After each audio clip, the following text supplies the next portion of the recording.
My name is Patricia L. Neal. I am 31 and I work as a logistics coordinator for a regional shipping company in Ohio. My job is structured and mostly desk based. Standard hours, steady income, predictable routine. I rent a townhouse about 20 minutes outside Columbus. My life is not flashy. I keep things organized and low drama. My boyfriend Ethan is 28. We had been together for a little over 3 years, living together for the last year and a half. The lease was in both our names. We split rent evenly and alternated utilities. No kids, no shared accounts, just shared space and furniture we bought together. When we started dating, he was sharp and outgoing, confident in a way that felt attractive at first. Over time, that confidence started turning into something else. He corrected me in front of people, small things at first, how I told stories, how I dressed for certain events, how I ordered food.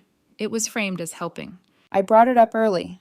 I told him I did not like being adjusted publicly. He said I was too sensitive and that couples are supposed to refine each other. I let it go because it did not feel severe enough to end a long relationship over. The tone shifted more noticeably this past year after he got promoted at work. The raise was significant. He began referencing it often. He would compare our incomes casually. He started describing himself as the ambitious one in the relationship. I did not mind his success. I minded the way it was being positioned. Last weekend, the situation escalated from comments to something more direct. It started with something minor. Dinner plans that fell through. It did not stay minor. We were supposed to meet 2 of his co-workers at a new restaurant downtown.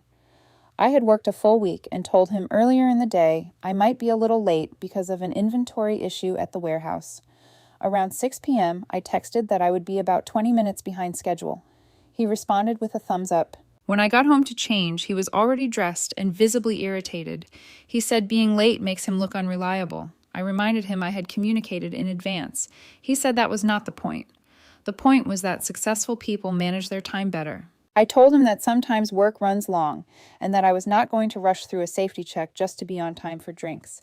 He sighed and said this was exactly what he meant, that my job mindset was small-scale and reactive, that I did not think strategically. I asked what that had to do with being 20 minutes late. He said everything. At the restaurant, he was polite in front of his coworkers. When the conversation shifted to careers, he made a comment about how he thrives in high-pressure environments, while some people prefer operational roles. He glanced at me when he said it. It was subtle enough that someone who did not know us might miss it. On the drive home, I told him I did not appreciate the implication. He said I was projecting. Back at the townhouse, the argument escalated. He said I lacked drive, that I was comfortable staying where I was, that he could not respect complacency long term. I asked him if he actually believed I was beneath him professionally. He did not hesitate. He said, "If you walk out that door because you cannot handle the truth, do not even think about coming back." He said it while standing near the hallway, arms folded like he was setting a rule. I stood there for a few seconds considering what he was actually saying. Then I replied, "Let's find out." I went into the bedroom and grabbed a duffel bag. I packed quickly. A few changes of clothes, toiletries, my laptop, and charger.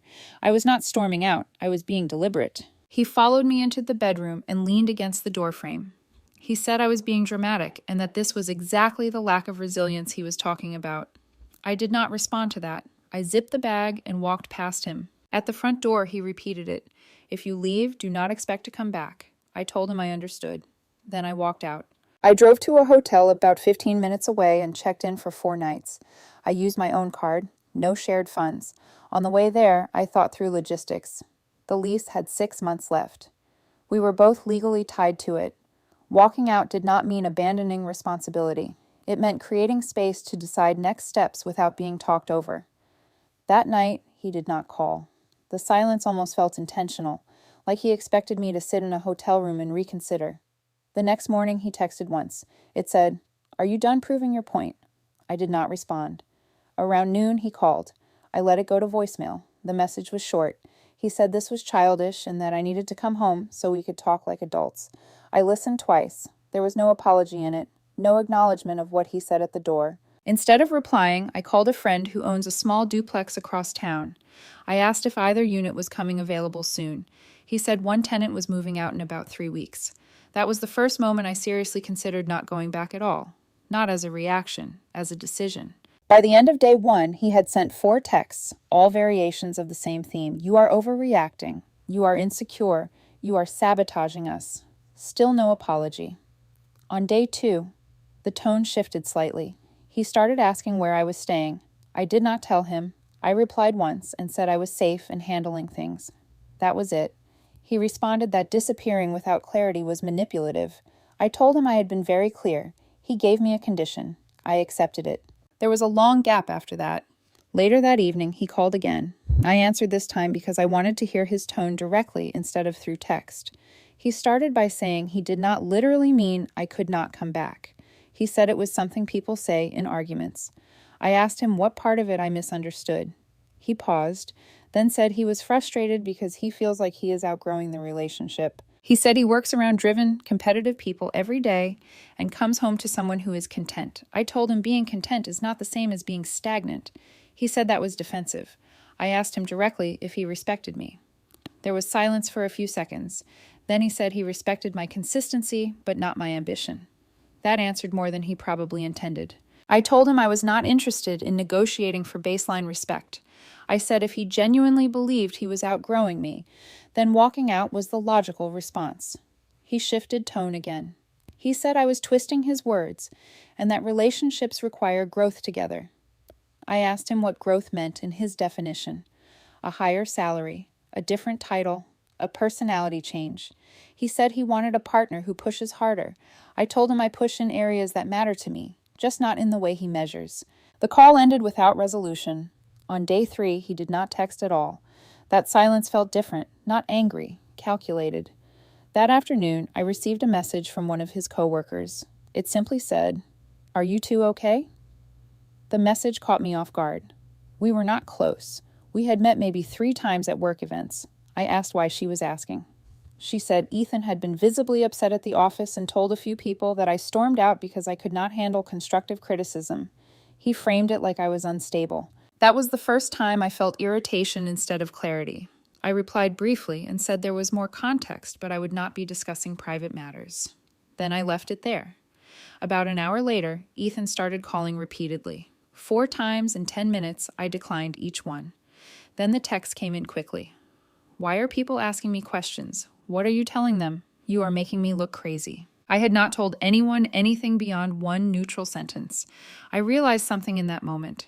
As long as I remained reachable, he could continue reframing the situation in real time and pulling me back into it. There were no shared financial accounts. The lease was the only binding element. I had already paid my portion for the month. My car was mine.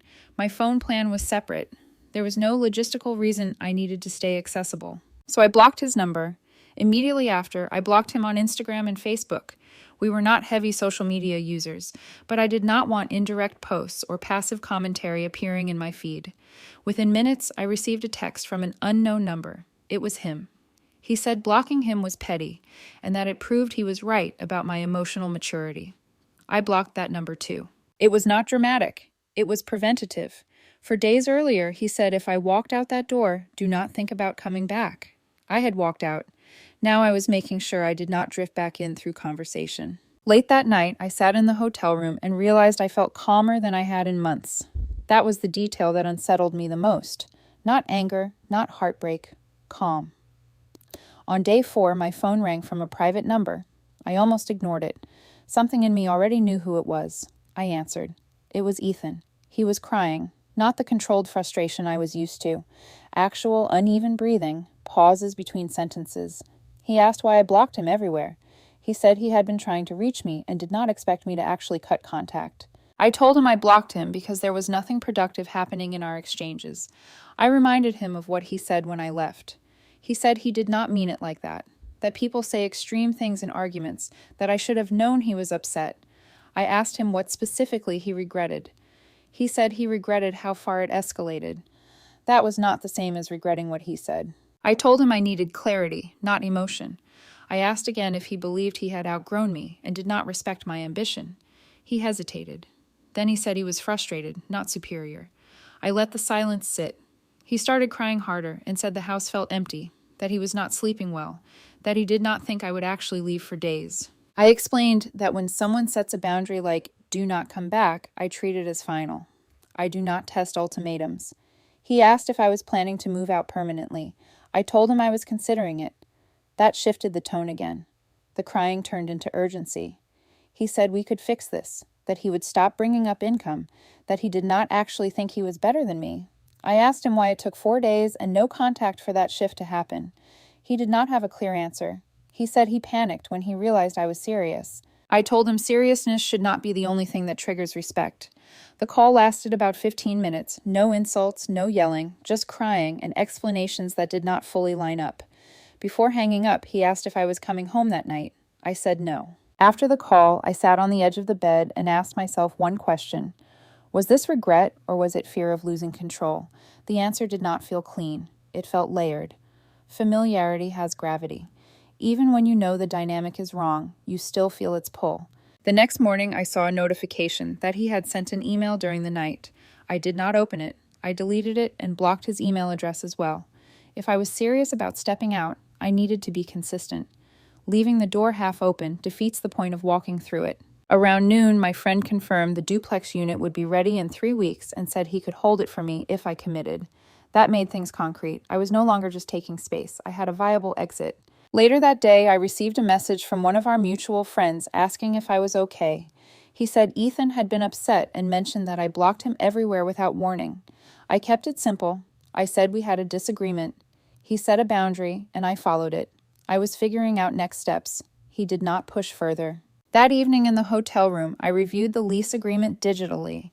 There was a clause about early termination with a fee equivalent to 2 months' rent if both tenants agreed in writing. That meant, if Ethan refused, I would still be financially tied, unless I found a subletter approved by management. This was no longer about emotion. It was about logistics. The following afternoon, another unknown number called. I almost ignored it again. I answered. It was Ethan. He said he borrowed a coworker's phone because I blocked him everywhere, and he did not know how else to reach me. I did not interrupt. I just listened. He said he did not think I would actually disappear like this, that he expected me to cool off and come back within a day. He said the house felt wrong without me there, that he had been sleeping on the couch because the bedroom felt empty. I asked him why he was calling from someone else's phone after I made it clear I did not want contact. He said because this is not how long-term relationships end. Not over pride, not over one argument. I told him it was not one argument. It was a pattern that escalated into an ultimatum. He started crying harder and said he was scared. Scared that I was serious about moving out permanently. Scared that I would replace him. Scared that he misjudged how far he could push. That last part was honest, even if unintentional. I asked him directly if he still believed he had outgrown me. He said no. He said it because he felt insecure about being the higher earner and did not know how to handle that dynamic without asserting control. That was new information. I asked why control was necessary in the first place. He did not answer clearly. He said he wanted to feel secure, and sometimes he confuses dominance with stability. The crying slowed. The tone softened. He asked if we could meet in person. Just talk. No yelling. No ultimatums. I told him I was considering my options and that calling from someone else's phone after being blocked was not a good start. He said he did not know what else to do. Before hanging up, he asked one more time if I was coming home. I said I had not decided. Then I ended the call. I blocked the unknown number. For the first time since walking out, I felt the pull to go back, not because of guilt, because of familiarity. That night, I did not sleep well, not because I missed him, but because I was weighing outcomes. Going back would mean restarting the same dynamic, and hoping the fear of losing me permanently altered his behavior. Leaving would mean untangling a shared lease and splitting assets we bought together. The next morning, I contacted the property manager. I asked about the early termination clause and whether one tenant could be released if the other qualified financially on their own. She said it was possible if Ethan's income met the requirement and if both of us signed paperwork.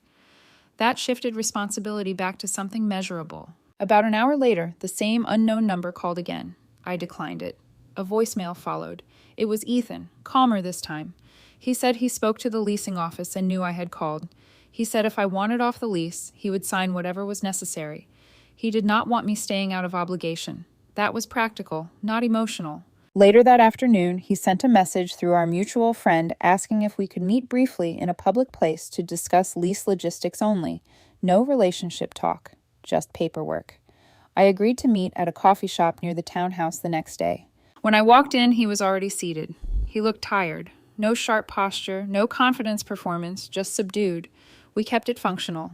He confirmed he could qualify a loan. He said he would keep the townhouse and handle the rent.